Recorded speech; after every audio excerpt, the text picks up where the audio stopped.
Welcome. Welcome to tonight's workshop about our Community Arts Partnership grant programs, and I'm going to give you some excellent grant writing advice. I am Robin Schwartz. I'm the Program and Grant Director of the Community Arts Partnership, also called CAP. I've been administering CAP's grants for over 30 years, and the advice in this presentation is geared specifically toward our grants, but much of the advice transfers to any type of proposal or grant writing. I've also been writing grants for CAP all that time, and I've also served on various statewide grant panels. So if you're watching this in October or November of 2023, which is when it's recorded, you'll see that there are also Zoom and live workshops scheduled through December on our website, which is artspartner.org. That's ARTS partner.org. It's the same presentation I'm giving right now, but there's Q&A and conversations. If you are in Tompkins County and are interested in one of our grants, email me. You'll see my email when I start the slide presentation, although it's not called slides, is it? Our website and email address are going to be on that first slide. If you're not in Tompkins, most counties in the state have many of the same grant programs that we do. And you would visit NYSCA.org. NYSCA is New York State Council on the Arts, NYSCA.org. And under About and Regrant Programs, you will see a list of places that administer grants in your county. So a little bit about the Community Arts Partnership. We've been around for over 30 years, and our primary function is securing and administering grants for Tompkins County artists and not-for-profits, and to provide programming and events that bring artists and audiences together. We run the Spring Rights Literary Festival, the Greater Ithaca Art Trail, the Ithaca Artists Market. We have our CAP ArtSpace Gallery, and we have a really cool fundraiser called Capapalooza Art Sale. We do workshops, and we just had our first post-pandemic networking event in October, and we plan on doing that quarterly. If you are not already on our mailing list, there's a link at the bottom of our homepage. And again, that's artspartner.org. So now I'm going to pull up my presentation and start that. So what I'm going to do tonight is, there's my email address and artspartner.org. Oh, by the way, if you want a copy of this presentation, I can just email it to you as a PDF, just email me. So I'm going to give you general advice about grants, our grants, and about funding, but I'm going to go through that fairly quickly because a lot of what I'm talking to you about is written down on our website, but I really want to get as fast as possible to the grant writing advice. I think this is going to be about an hour, but it may be less. So let us start. What is a grant? A grant is usually money given through a competitive process for a project. You're given money to do something. And the word fellowship is often used for a gift with no strings attached. It's not always the case, but generally that's the convention.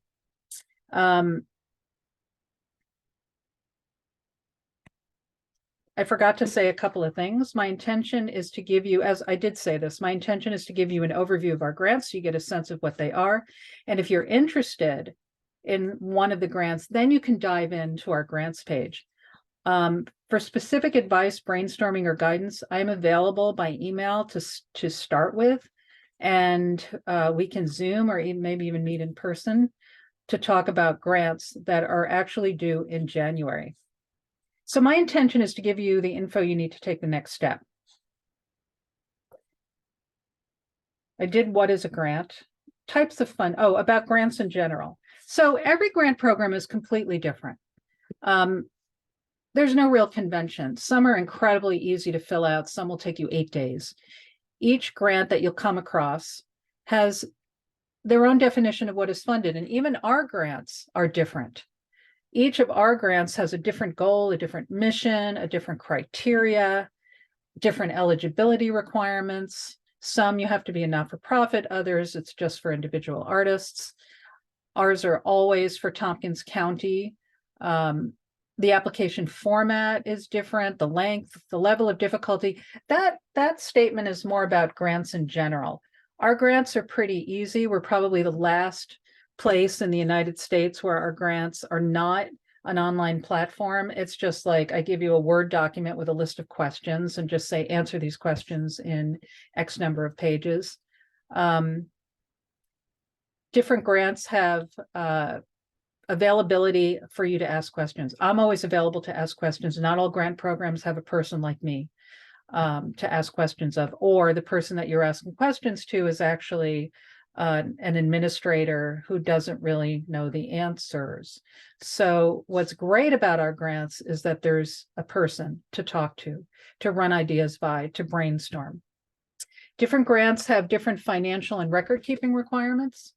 Some grants will, not ours, will ask you to save receipts and send receipts in, and then they'll give you your money. We don't do that. If you get a grant, we just give you the money. Funder acknowledgement requirements, that's language or the use of a logo that you might put in your materials, your website or posters or programs for your event. Contracts and agreement, there's always going to be a contract for you to sign. Final and our interim reporting requirements. I don't do an interim report. I have final reports that are always due at the end of the calendar year that you were funded. And there's going to be a time limit for the project occurrence. In our grants, we understand that sometimes projects will actually take more than a year, and that's okay with us. We're pretty flexible about it, but not all grant givers are going to be flexible. So the next slide, I want to show you our website. This screenshot is actually 2 years old, I'm noticing. But under over here on the right, artist and org resources, you'll see general resources. And I don't want to really go through that. I just want to point it out that it's there. These are especially the top one, New York State Council on the Arts, is an organization that's really for organizations. New York Foundation for the Arts, you should definitely check it out if you're an individual artist. And you'll see something about tourism grants. The Tompkins Festival program is really cool. They provide free equipment rentals, technical assistance, and access to common information if you're doing events. Here are some other local and national resources. I'm just going to tell you that it's on our website. I pulled up the homepage of NYFA because I just wanted you to see what amazing this organization this is for individuals. They have professional development, they have awards and grants, they have online resources, they are a fiscal sponsor. You definitely want to get on their mailing list and take advantage of what they have to offer. They recently offered artist entrepreneur program in Tompkins County. They offer it every year, but it's in a different place. They move it around. So it was amazing. I think it was 4 days of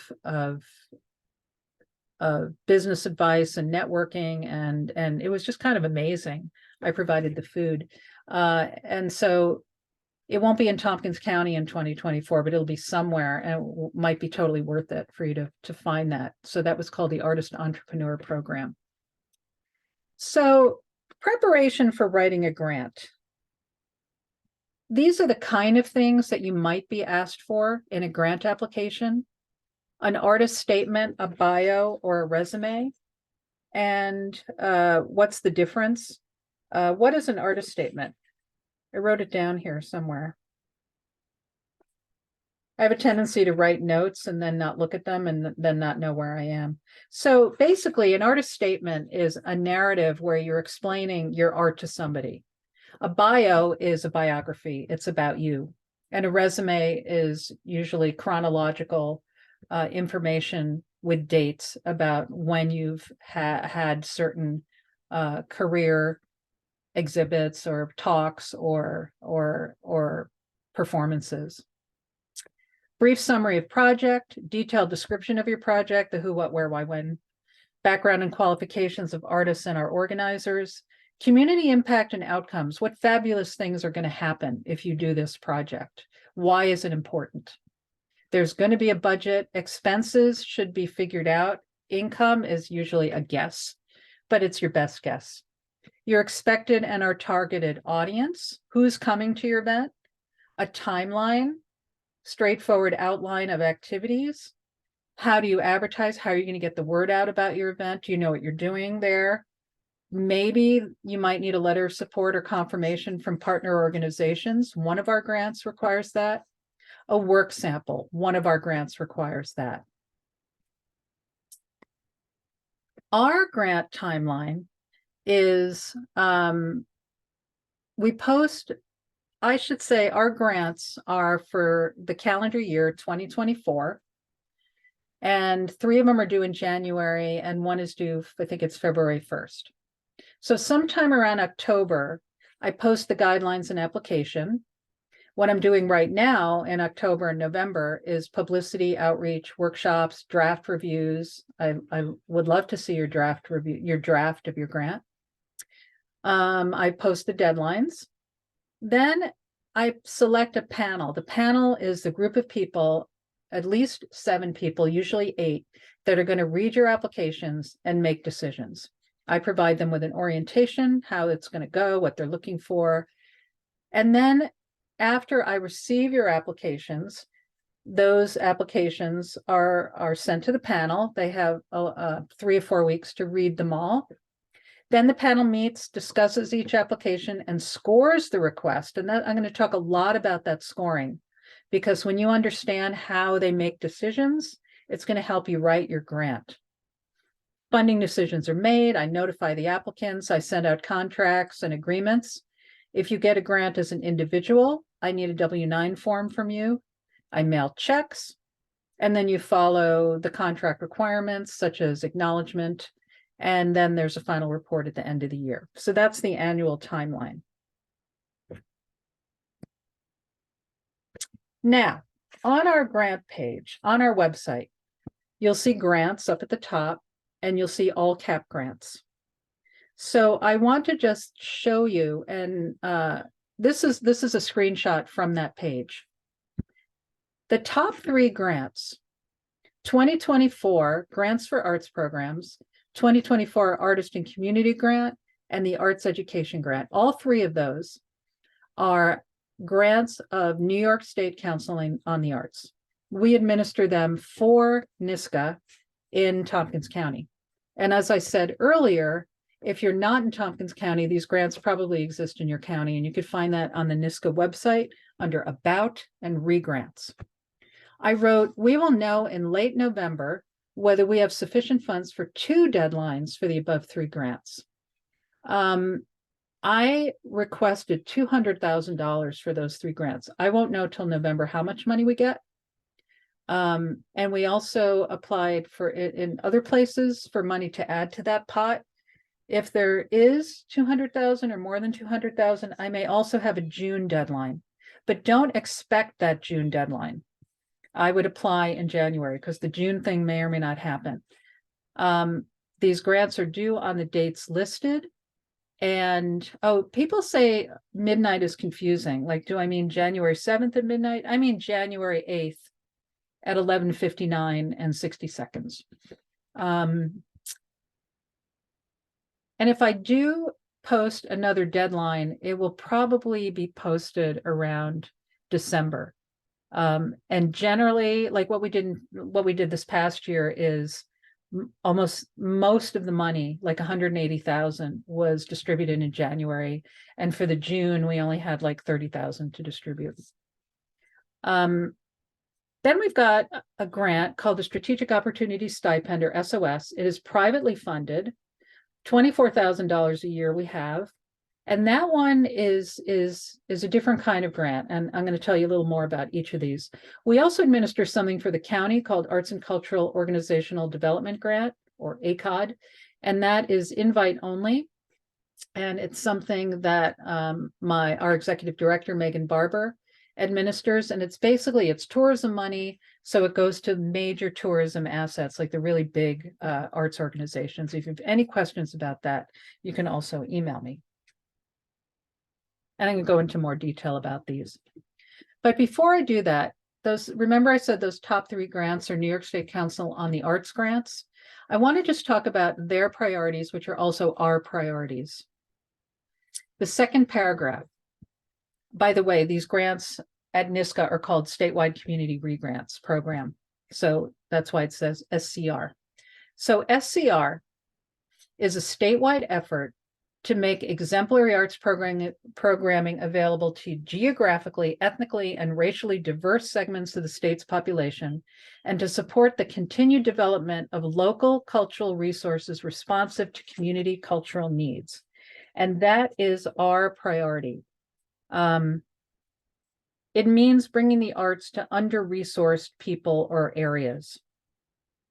We want to ensure that the awarded grantees, like the people we give grants to, get into as many parts of our Tompkins County communities as possible, which includes rural areas, which are definitely under-resourced. And we are very excited when an under-resourced community or people or region gets the opportunity for some great art programs. And we'll talk more later about what is a priority in these grants. And this is another thing, I just added this slide this year. Last year, we had a bunch of applications for types of art that NYSCA doesn't fund, like culinary arts or even martial arts. I want to talk about what NYSCA funds. And this paragraph is in our NYSCA grant applications, the grants for arts programs, the Artist and Community Grant, and the Arts Ed Grant. Funded projects must have at their core an activity that is fundamentally arts related and in line with art forms funded by NYSCA. Visual arts exhibitions, I should also have put public art, performances of theater, music, dance, poetry, fiction, creative nonfiction, readings, film screenings, and the like. As opposed to an activity, the outcome of which is primarily rehabilitative, spiritual or religious, educational, therapeutic, or recreational. Art can be, will be rehabilitative, educational, therapeutic. Art will be those things. But the funded project has to have at the forefront art. And let me give you an example. Like maybe there's a project where an arts therapist wants to do workshops about using art to treat anxiety, stress, and depression. But she's a therapist, and the gist of this is really about neuroscience, as opposed to really it being an art project, even though it has art as a component. It's not primarily arts related. We used to have something called Compost Theater in town. It was these fun theater performances that were meant to teach about composting. And they were primarily educational, even though it was theatrical. So you can see what I'm getting at. And another point that I want to make about the NYSCA grants is that there are 23 organizations that you see listed here at the bottom.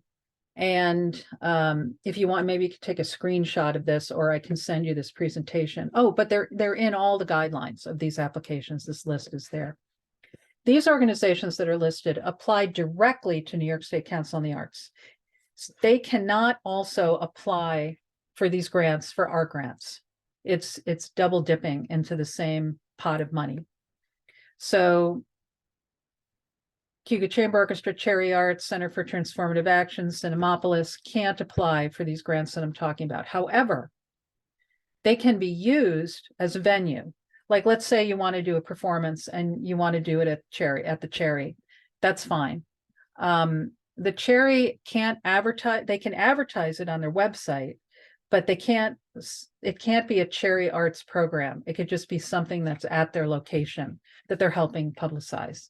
They can't benefit from ticket sales, but you can pay them rent. You could pay them custodial fees. Oh, I see it says they may be included on their website as a supported project. So if you have any questions about that, let me know. So here is a little bit more information about the grants, and I'm not going to go into too much depth because you have to read the guidelines. The guidelines are long. The application isn't that long, but the guidelines are long. And the guidelines will tell you what we fund, what we don't fund, who can apply, all sorts of stuff. So I'm going to give you enough information to pique your interest, and then you could go to our website and look at the guidelines. This is a screenshot that is actually on our website. And this is the Dorothy Cotton Jubilee Singers there. I've since added a caption on our website. But this grant, Grants for Arts Programs, or the GAP grant, is for public arts events in Tompkins County, geared to a Tompkins County audience that can include what we talked about before: performances, visual art, literature, film. And then I put that same NISCA mission that I mentioned earlier. Who can apply for this grant? The applicant to this grant has to be a Tompkins County not-for-profit organization or municipality. If an individual or a group of artists who don't have not-for-profit status want to apply, they need to find a not-for-profit sponsor, local, Tompkins County. And these grants are generally awarded to libraries, arts organizations, towns, villages, for concert series, community centers, and the like. They're for professional arts projects and programs. What do I mean by professional? I mean good. Individuals or groups can apply through a not-for-profit. Funded projects must be open to and promoted to the general public of Tompkins County. It can't be, for example, for like if you want to do a workshop for 12 people, we can't fund that. It has to be anyone who wants to be able to come needs to be able to come. Can you charge admission? Yeah, we're not going to give you enough money so that you don't need other sources of income. But if you're like having a conference and it costs $200 to get in, that's not really accessible to the general public. So any questions about that, you can ask me. Preference is given to requests that fill community needs and reach diverse cultures and communities in Tompkins County.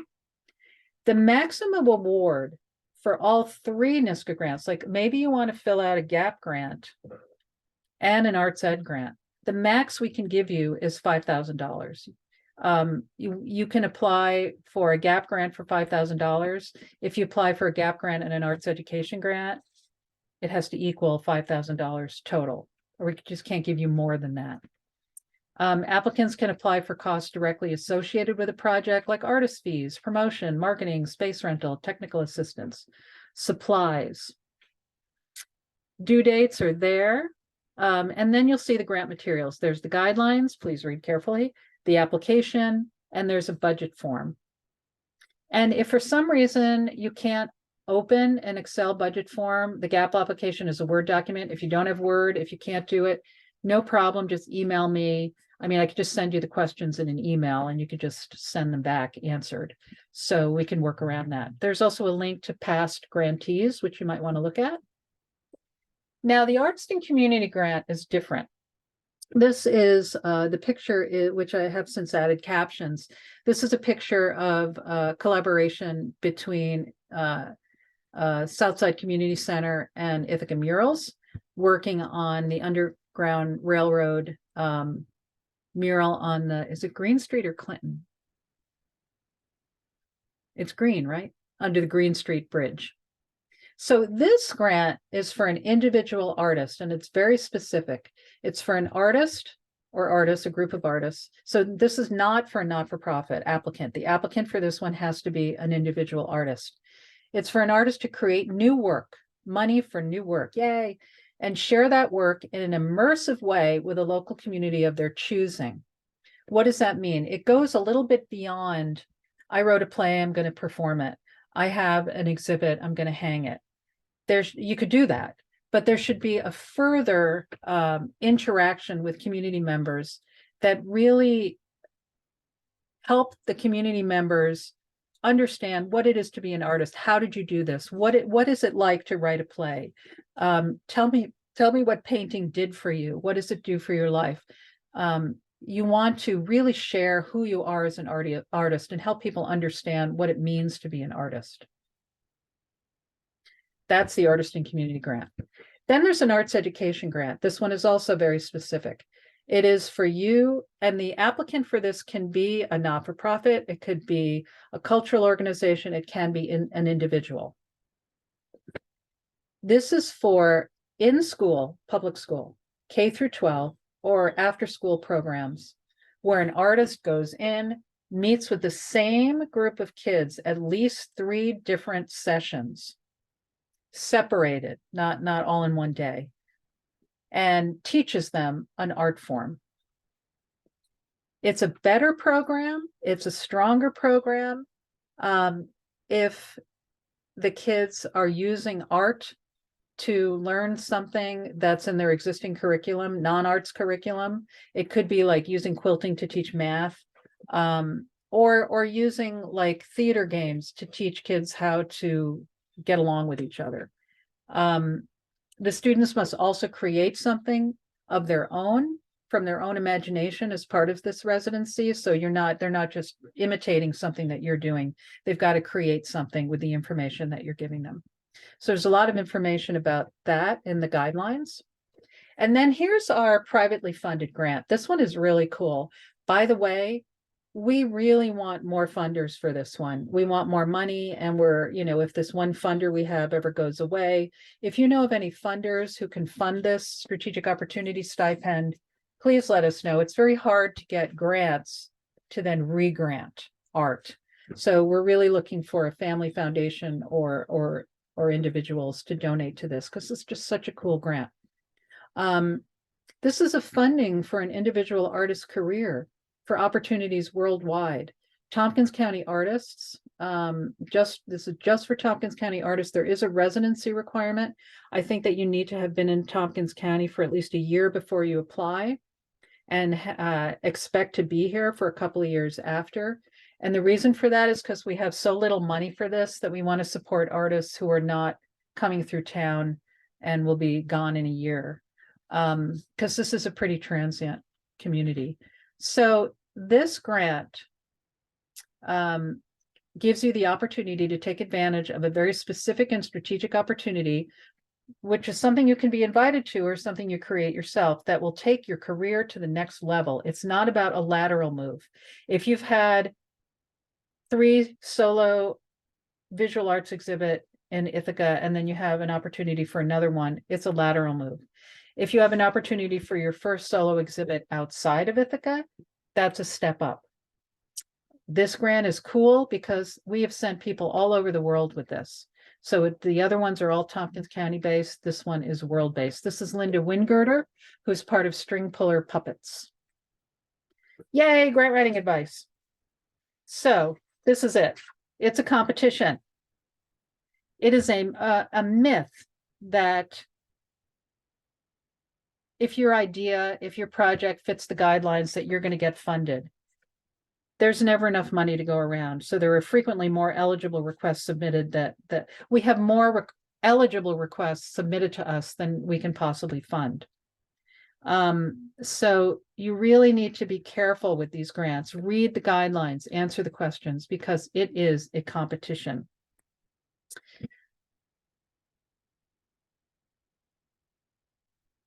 So how do the CAP panels make decisions? They meet for discussion, and then we give the panelists a rating sheet. And the ratings, the column, I'm going to show you one. The columns on the rating sheet correspond to the criteria that's in each of the guidelines. When you look at the GAP grant guidelines, the Artist and Community Grant guidelines, you'll see a list of criteria.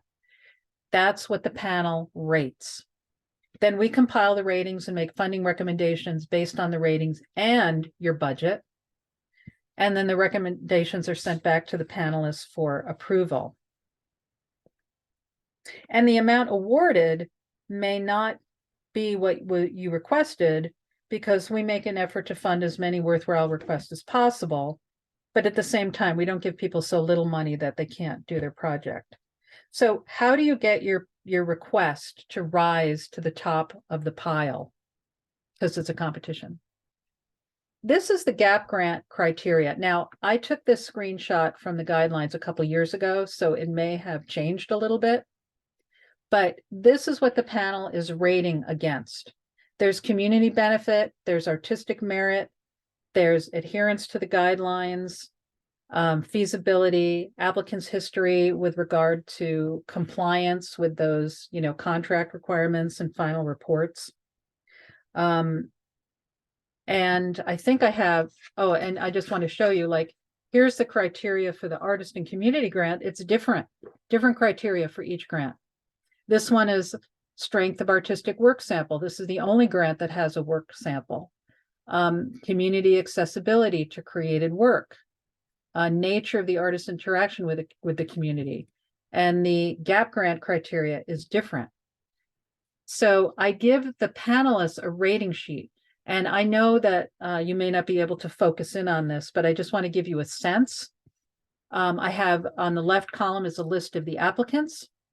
Then there's the third column is a list of projects. Can you see a mouse? No, you can't. Then there's a request. And on the top left, there's the scoring criteria, which matches what was in the guidelines. It's a little shortened, but it's the same. And then there's scoring instructions for the panel from 5 to 0. 5 is exceptional. 4 means very strong with some minor weaknesses. 3 means some strengths, but with at least one moderate weakness. Marginal, poor, and then not scoreable. Not scoreable, or too many major weaknesses, or the criteria is not addressed. And these scoring instructions are from NYSCA. We all use the same scoring rubric. So this is what I get after the panel meeting. And usually what I do is I send the panelists home after the meeting and ask for this form by the next day. And then I compile the ratings and we start at the top and start giving away money until we run out. So then you may find that we might discuss your application and go, yeah, this is great, we like it. But then when it comes to the scoring, you got a lower score than others. And sometimes I have to say to people, you know, there's nothing really wrong with your application. It's just that other applications were stronger. Hence that whole competition thing, right? So let's talk about my grant writing advice. Read the guidelines carefully, read the guidelines carefully, read the guidelines carefully. Read them 3 times. I can hear, it is immediately apparent when people fill out an application without reading the guidelines, and it's wasting your time.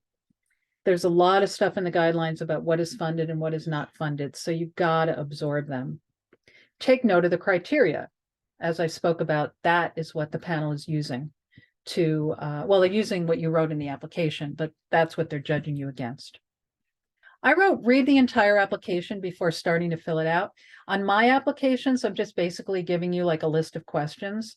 But you know how on a lot of things that you fill out online, there'll be a screen with a question and you answer it, and then you go to the next screen and it's like, oh, I already answered that. And then you go to the next screen, you're like, oh, I already answered that. So if it's screen to screen to screen, you want to really look through the whole thing before you start filling in. Follow directions exactly. Do not improvise. Oh, I wrote something down here. Under read the guidelines, they will give you the content through which context through which you will craft your request. They will give you the info on what is funded, what is not funded, our goals, our criteria, our priorities, sometimes advice, sample budget, and a list of everything that is required. You know, the follow the directions exactly thing. A lot of people don't follow the directions exactly. Like it'll say, the GAP grant says, please provide as a separate document a list of your board of directors.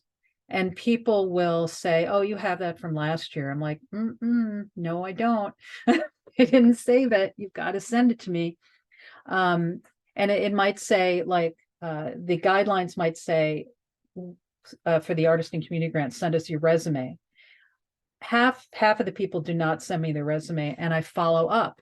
Now, that's the good thing about me. I mean, New York State Council on the Arts has actually hired me to help you. Part of my job is to do these workshops and to read drafts and to meet with you and to have these grant writing workshops and to guide you. But a lot of grants don't have that. I worked many years ago, in the old days, I just had this temp job for an organization opening envelopes. They got like 1,000 applications a year, and I was just opening envelopes and sorting them. And I was told, if the resume is not there, put it in the reject pile. That was it. No matter how much time you spent on the application, if you forgot your resume, then you're just done. That's, that they have to narrow 1,000 applications down to like 80. And that's one way to do it. So really follow directions very carefully. Read and answer each question carefully. So if I could sum up my grant writing advice, it would be answer the question that was asked. It's not just about filling in words. It's actually making sure that the words you type provide the answer.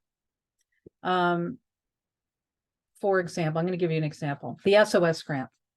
It's for artist opportunities that will significantly impact a professional career.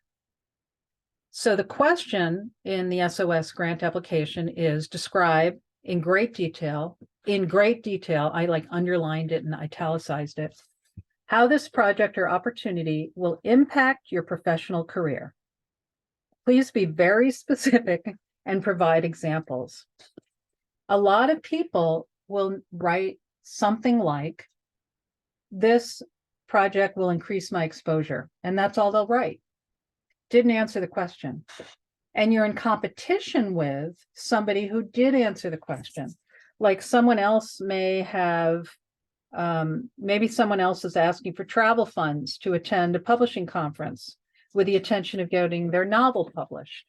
And that person may write in detail about how being at that conference will introduce them to specific people. They'll name those people. They'll talk about when they're going to get the opportunity to meet and talk to these people, explain who they are in the industry. They'll state their intention to get very specific, one-on-one advice and conference workshops from people in publishing. They'll say they can put their novel right in front of these people. They'll state a timeline for after the conference for moving toward tasks leading to trying to get published. And this is all in competition with the person who wrote, this will increase my exposure. It's not enough. And it didn't answer the question. I mean, I was pretty clear there. And you want to make sure that you read the question very carefully. There was one last year where the heading of the question, like in bold, it said, oh, this is for the SOS grant. It said Tompkins County Community Impact. And underneath it, it says, have you shown or performed in Tompkins County in the past few years? In other words, have you had exhibits, done workshops? Have you been in performances? Have you done readings? Briefly describe in using no more than 4 sentences. And the person answered, the exhibit I am proposing offers a localized view of climate change while also recognizing the deep history of agriculture in our county. They just saw the heading, Tompkins County Community Impact. They didn't read the question. So here's what happened. When the panelists went to score the column that said Artist Community Impact, they put a 0 because the question was not answered. They didn't have the information. So something as little as that could drop you down in the ratings. Leave yourself plenty of time. Please do that. Your emergencies happen in your life, and I get a number of emails on the day of the deadline for people saying this happened. There was this emergency. I'm sick. Someone else is sick. I had to leave town. But I have to have the same playing field for everyone. And I know that those people had the applications in their hands for months. So don't leave it to the last minute because stuff happens. The only time I give a deadline is if there was like countywide blackout or loss of internet. Oh, this is my favorite one. Yay. Keep your narrative clear and factual. Avoid abstract or academic language. Please. We won't understand abstract or academic language. If you want to, for example, if you want to hang your paintings in a local restaurant for sale, and you've never had this is an SOS grant, you haven't had this opportunity before, you've never hung your work anywhere. Don't tell me that you want to embed your art into the social and economic structure around the local tourism and hospitality industry. I won't know what you mean. Don't do it. Just say you want to hang your paintings. I want to give you an example of another example just to drive that home. This was something that this wasn't a grant application. This was something that someone wrote. They wanted to have an exhibit in our CAP ArtSpace gallery. And they wrote, my set of pieces is the start of a conversation. Presented are ideas that are both old and new, but nonetheless imperative to our time. More than the substance which makes up the surface of my work, my art is about showing symbols represented in the absolute barest sense of form. This distribution of ideas lends itself to showing how quickly a simple exploration becomes a complex array of interactions. So I want to ask you now, do you have a picture in your head about what that person's work looks like? And the answer is no. Are they a painter? I don't know. This gave me nothing. So I rewrote it. Here's an example of what I wish that person had written, because I did eventually see their work. I'm a painter, most recently of large-scale works on canvas. I would like to hang my newest work in an exhibit I will call Symbols and Conversations, which will feature 14 30-inch by 40-inch oils. The paintings are colorful abstracts that work together as a cohesive body of work. Within each painting's design, I integrate symbols that are apparent everywhere as we go about our lives, such as numbers, signage, and emojis. These symbols are embedded in the paintings in a way that I hope will encourage the viewer to take a second and third look.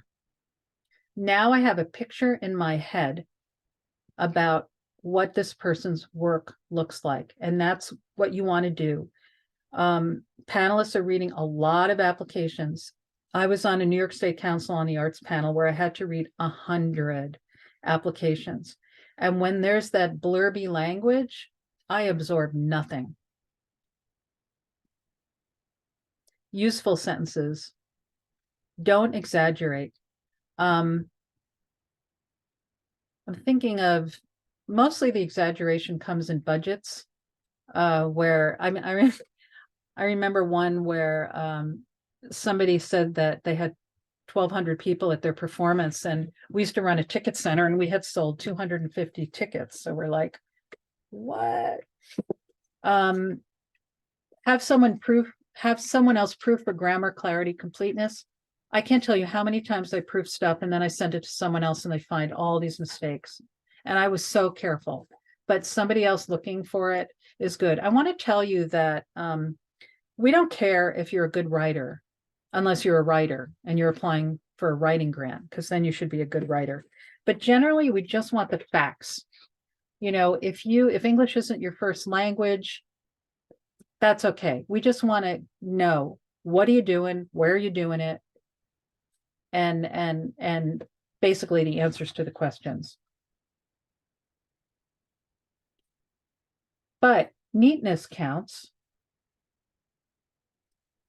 For example, a lot of times, because I'm asking for these applications coming back to me as a Word document, there are different fonts and different sizes of fonts, and it just looks kind of random. Just clean it up, just cut and paste, select everything, make sure it's the same font, make sure it's the same size. And by the way, my instructions say, don't use bold, don't use colors, don't use italics. Bold is harder to read. Don't put everything in purple. Oh, it's in the guidelines, so read them. If you put care into your application, it translates that you will be careful with your project.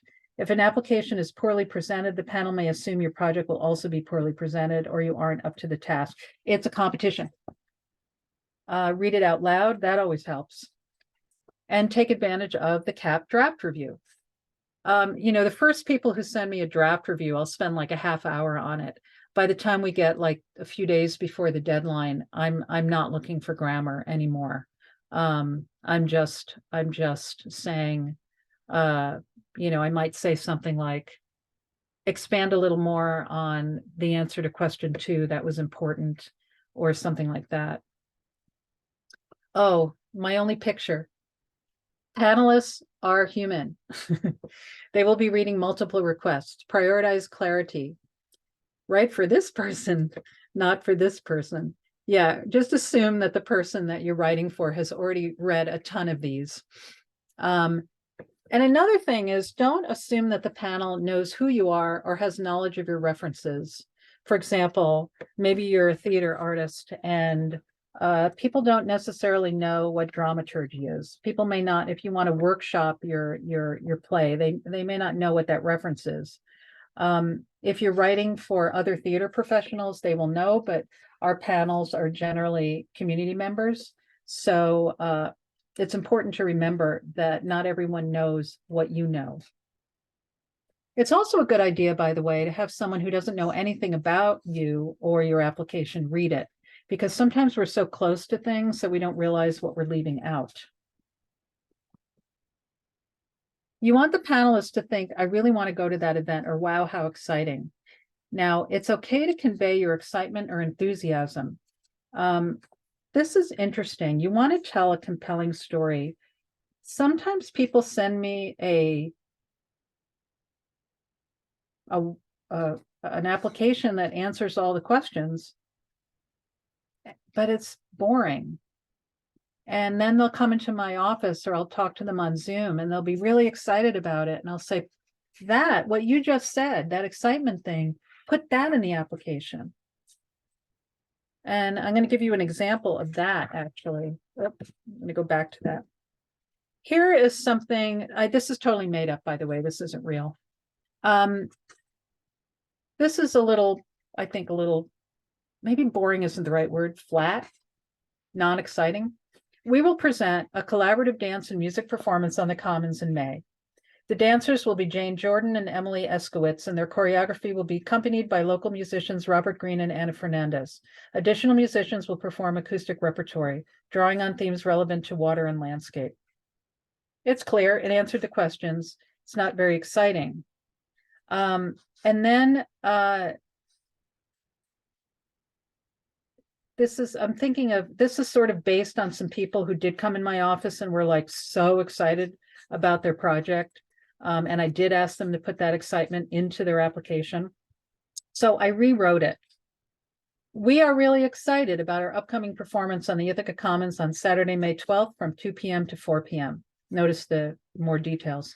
Emily and I have been dancing and choreographing together for 5 years, and we are ready to perform what we feel is a truly innovative and compelling body of work. We each have different styles. Emily is grounded and trained in ballet, and I'm strictly modern. But when the two of us began to choreograph together, the result is, we believe, groundbreaking. Each piece that we perform tells a story of being in a beautiful landscape. Robert Green and Anna Fernandez are Ithaca premier improvisational and experimental musicians, and when we started rehearsing with them, the work really coalesced. I can't wait for you to see this performance. But you still want to be professional. Like, you don't want to say this work is awesome and way cool, which is actually how I talk. You want to walk a line between showing your excitement and not being silly or trying to be a comedian. And you notice I expanded a little bit more on the musicians. The original one says accompanied by local musicians. The second example was a lot more clear, and it was way more compelling. Common mistakes. Lack of clarity. After reading the narrative, the panelist still has no idea what your project is. This doesn't happen that often, but it happens with that abstract and academic language. Sloppy writing. If you don't take your time, I already said this. Irrelevant writing. That's interesting. Responses that don't answer the question. Questions are asked for a reason. They're often part of the evaluation or rating process. Sometimes somebody will talk a lot about something that they're doing, which isn't part of the request, which is fine. Actually, it is fine. But you want to be clear, like, I do this, but this isn't what I'm asking money for. This is what I'm asking money for. You just want to be clear if you do add other things on. Ineligible, didn't follow the guidelines. For example, we don't fund fundraisers. It's in the guidelines. Somebody will write a whole application for a fundraiser. I'm sad when that happens. Or the math is wrong in the budget. I have a couple of other things that I wrote. avoid criticism. Don't be negative. I mean, like, for example, you might say, for some reason, Ithaca seems to shun women's theater. I would like to correct that. Just rephrase it so it doesn't start out feeling like a complaint. That's good advice. Oh, by the way, when you send me a draft review, it's okay to say to me, look, I haven't checked the grammar and spelling yet. I just want to know if I'm going in the right direction. That's fine. So you can send me like a really early draft just so I can say, hey, this looks good. Keep going.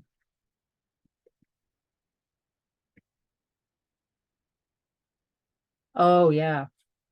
So although the grant panel reads all the requests before they meet as a group, it's possible that we may only discuss the grant for minutes. For example, I'll say, okay, the next one up is the blah, blah public library. What they're doing is programs for families, this. And the panel will say, whoa, I liked this one. This was great. Yay. And I might say, any other comments? Do you have everything you need to do to rate it? Moving on. It's very interesting to be a panelist. If, by the way, you're interested in being on a panel, email me. So in those few minutes that they have, I actually have a timer set. If we go over a certain amount of time, we move on to the next application. You do not want the panel to spend those precious minutes asking questions of me or trying to understand something that you wrote. When the applications are ranked against each other, the difficulty that the panel may have had understanding your proposal may affect you rising to the top. So understandability is important. That's why it's good to send it to someone who doesn't know about your projects, and they could spot that stuff that's unclear. And often what happens is people leave out very important information because it's so obvious to them. By the way, if you do send a draft, sending it at least a couple weeks before the deadline is good. So the budget, here's some budget. This is just general advice about a narrative and a budget. Our grants have a narrative section where there's questions and a budget form. And you want those two things to match each other. Like they're always going to read the narrative first. You don't want them to read the whole narrative and then go, great, I understand it. And then go to the budget and go, what are these things? Why do they need that? I don't get it. You want the two things to tell the same story in different ways. So a cost included in the budget should be mentioned in the narrative. A cost mentioned in the narrative should be listed in the budget. So when they get to the budget, there's no surprises or questions. Leave yourself time to get the correct expenses. Now we're coming to the end, and this is my favorite part. I'm going to give you a sample of a poorly written application with a poor budget, and then I rewrote the exact same application, and it's much longer, and the rewrite is great, and the budget is great. So I think this is really, the best thing about this presentation for you to see. So here's some questions from the GAP grant. By the way, this slide in this presentation is a few years old. So if you go to the application now, these questions might be different, but this is just an example. Write a clear, concise, detailed description of your project. Dates, time, location, content. Provide the names, tell us about the qualifications and experience of your proposed artistic personnel. Name the administrators, who's coming, audience, who's in the audience. Comment on community interest, community benefit. How will you advertise your events? Address the need for these funds. This is just part of the questions. Each of the questions that are asked will give the panel the information they need to rate you according to the criteria. So this is the poorly written run. Again, this is totally fictional. So here's an application. The first paragraph is about a town called Johnstown, which is having a hard time economically. Then the next paragraph is about a chamber music series, and it doesn't give a lot of information. They're sometimes attended by over 50 people. 10 musicians are drawn from the faculty of the local junior college. They perform a variety of music and vary the ensemble. And then they say they publicize the concerts widely, and with a mailer to their membership and a couple of paid things. And that's it. That's all they wrote. And then the reason this isn't good is because they didn't answer the questions. It doesn't tell me how many concerts a year. Is this 2 concerts a year? Is this 10 concerts a year? When are the concerts? What month are they in? Are they on weekends? Are they on afternoons? Are they on nights? Is there a fee? Is there an admission fee? Are they scheduled yet? What's happening? And here's something that I want to mention. When you apply for a grant in January for the calendar year 2024, you may not know all your dates and times and locations. That's okay. But you want to give us as much information as possible. You can say, we would like to do this in the fall. We would like to do it on a Sunday afternoon. We would like to do it at the Ithaca High School Culp Auditorium. If we can't get the Culp Auditorium, we would like to do it at, this other place. Give us your plans so that we know that you're gonna get this done. Then the next page is, another question I might have about this one. Are they professional musicians? It says they're drawn from the faculty of the local junior college. I mean, is it the math faculty? I don't have any idea. I don't know how to judge their professionalism. And is the junior college in the same county? There's just a lot missing here. They also started out, the second paragraph starts out, we have been presenting. Great, who's we? It says some concerts are sometimes attended by over 50. Of course, I wonder about the other times. Is it fellow faculty and students from the college that are coming to the application? If the unnamed college is in a different county and the majority of people are attending from the college, it may not be eligible. Now, the good news is I will call and ask these questions. On the other hand, the panel is getting this ahead of time. So when I ask them questions, the panel is going to hear it for the first time at the panel meeting when they may have already made, decisions in their mind. I wish social media had been mentioned. How many get that mailer? And what do they need money for? So then I look at their bad budget and it says 5 by 3 by 100. I don't know what that means. Is it 5 concerts by 3 people each? Is it 3 concerts by 5 people each? Space rental. This is what I was talking about before. Nothing is mentioned in the narrative about space rental. I don't know what that's for. Music stands. What is that? I mean, are they buying them? Are they renting music stands? Why is it $350? And every musician I know has a music stand. I played clarinet in college. I somehow have 4 music stands in my house. What is the travel for? And then rental scores recording space. What's this recording thing? And I don't think it adds up correctly. So this is an example of you read and then you get to the budget and you're like, I don't know what this is for. And admissions, it says under admissions, it says $850. I don't know how they came to that number. Their middle column says provide a breakdown below. And there's a sample budget in the GAP grant guidelines and it lays it all out. So this is just a bad application. So then I rewrote it. This is that stuff I was talking about why it's a not so great application. I said all of this. And why the budget is not so great. I just said all of that. So here is a greatly improved application. And it's like, this one is like 4 pages long instead of 3 pages long. They talk about, the first paragraph talks about where the musicians are drawn from.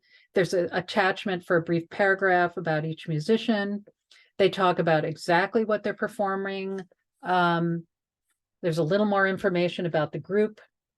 They answered the question about the board of directors. The last paragraph on this page says they have 3 concerts scheduled. They know the date of the first one. They say exactly what is being performed. They talk about the fact that the music is a fusion of classical and jazz. It's very exciting and challenging to play. They talk about the second concert. Notice that in the last concert, they say the last concert will be in October. We don't yet know the program for the second and third concert. That's something I was talking about, but they're telling us what they do know. They say that each concert will be on a Sunday at 2 p.m. They say where it's going to be held, that it's accessible, locals feel comfortable coming to it. They talk about admission. And then look at this last paragraph. They are honest. You know, I'm talking like I haven't like actually made this up myself. Attendance at these concerts in the past has not been wonderful, although we have an enthusiastic core of followers. With the requested grant funds, along with the new ideas and innovations, we would like to increase our audience size and visibility in the community. Our goal is to increase attendance from about 25 to 75. Now, I didn't even ask that question, like, what are your goals with regard to having this money? It would have been a good question to ask, but it's not there. I'll make a note. But it's great that they said that. Then they talk about how they're going to do that. How are they going to increase their audience? They'll make a strong effort to interest families, and they have a plan to do that. They're also going to start each concert with entertaining and interesting information about the composers, and they talk about what that'll be like. They talk about the last paragraph about exactly how they're going to utilize more money with better publicity. They're going to create a website, thank God. Gather more names for the mailing, print and distribute posters, put out road signage, send an e-blast using the college's listserv. This is fantastic. And then they talk about how much they want to pay the musicians for each performance and what they've been able to do in the past. This is a great application. So that is my presentation. My last slide. Oh, I forgot. Here's the better budget. So now look at this in the breakdown. First concert, 4 musicians. Second, 8 musicians. Third, 3 total. Very clear. The space rental, custodian for 3 concerts. Very clear. The advertising and promotion, very clear. Recording and editing. I think they mentioned in the narrative what they're doing with that. Donations. This is just an example of a perfect budget. So here we go. A no is not necessarily a never. A lot of times people will apply for a grant, not get it, and never apply for a grant again. Please ask me for advice and feedback. I will tell you how you can make another application stronger. I will tell you as much as I can about the process. I do not tell people who is on the panel. I do not tell you specific panel comments, but I can say things like, other organizations rated higher than you in this thing. There was one organization one year that didn't get funded because they were doing something that there was a lot of it already in town. And I said, you know, it would be a stronger application next year if you took your performances to rural areas. So they took the performances to Brooktondale and Groton and I think Lansing, and got funded because suddenly it went up in the priorities. Research is ongoing. What does that mean? Is that you always need to be looking for ways to get money, and keeping your materials up to date is good, so that when a grant does come along, you've got stuff ready. Because first time you write a grant, it's like, the second time you write it gets easier and easier, because you kind of have stuff that you can cut and paste. So that's it, everyone. I'm going to stop the share. There's my head. So again, any questions, go to my email, which is programs, the word programs with an S, at artspartner.org, artspartner.org. And I'm Robin Schwartz, and read the guidelines and email me anytime. Thanks, everybody.